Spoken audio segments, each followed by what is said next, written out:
Myslím, že v poslednej dobe sa podnikateľské prostredie veľmi zlepšilo.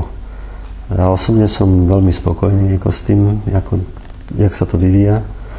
A špeciálne teda prístup úradov, takisto ale v oblasti zákonu a daní, myslím si, že hodnotím to veľmi pozitívne. A ja som dosť úzko zameraný, podnikám v oblasti IT, takže väčšinu svojich nejakých myšlienok venujem tomuto odboru. Ale myslím si, že oblasť služieb sa bude musieť rozvinúť ďaleko viacej. Tak ako bude rásť životná úroveň obyvateľstva, tak proste tento segment určite musí prejsť takou dostavbou a tam sú podľa mňa veľké možnosti. Keď niekto príde ozaj s dobrým nápadom a zrealizuje to, tak príležitosti sú všade, na každom trhu. Proste karty nie sú rozdané a dá sa presadiť. Ja som bol vždy veľkým fanúšikom Európskej únie, takže ja veľmi pozitívne.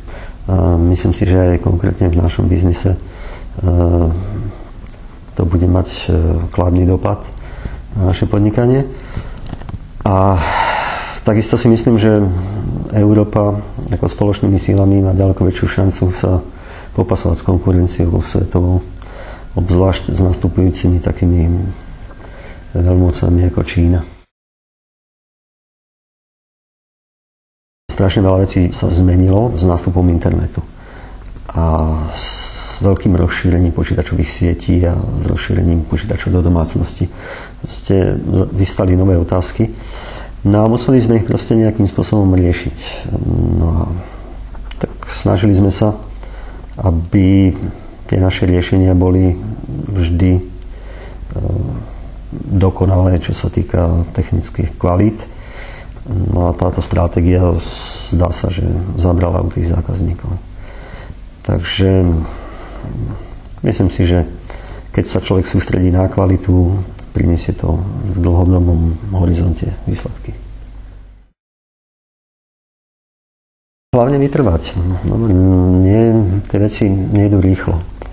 A nemali by sa zamerať na to, alebo nemali by byť sklamaní, keď sa im nepodarí presadiť v krátkej dobe, behom roka, dvoch. Treba ísť tvrdošíne za svojím cieľom a samozrejme treba aj myslieť do budúcna a treba to svoje podnikanie koncipovať ako beh na dlhú trať. A potom pri nevyhnutnej dávke maličkého šťastia, tak sa naozaj môže podariť veľká vec. Ja nie som nezaujatý, samozrejme som Slovák, žijem na Slovensku a pre mňa sa rád podnikám na Slovensku. Poznám situáciu v iných krajinách a vidím tam samozrejme veľa odlišností aj v štýle podnikania, v štýle práce. Nemôžem nejak tak zhodnotiť, aký štýl je lepší, aký štýl je horší.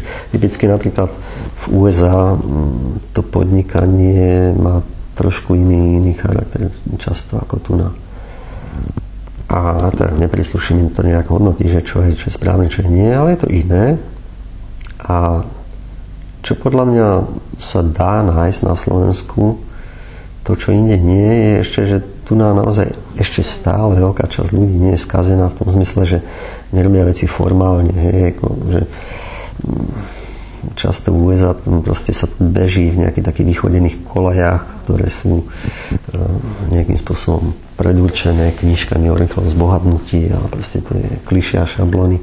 Tu ľudia majú ešte často takú čistú myseľ a sú nezaťažení a tým pádom môžu nájsť aj lepší spôsob podnikania alebo väčšiu efektivitu práce, ale hlavne nejaké nové nápady, pružnejšie reakcie. Neviem.